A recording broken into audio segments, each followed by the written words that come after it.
Hi, Mark the Language Guy here with just a fast word about Google Translate corrections that I'm now putting on YouTube.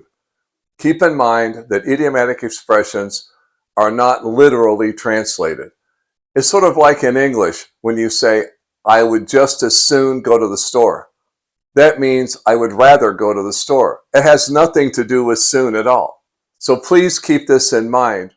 Today I'd like to teach you how to say a bird in hand is worth two in the bush. In French, un tien vaut mieux que deux tu l'auras. Literally, one has is worth two you will have. Un tien vaut mieux que deux tu l'auras. In order to say a bird in hand is worth two in the bush, in French, simply say un tien vaut mieux que deux tu l'auras. Un tien vaut mieux que deux tu l'auras.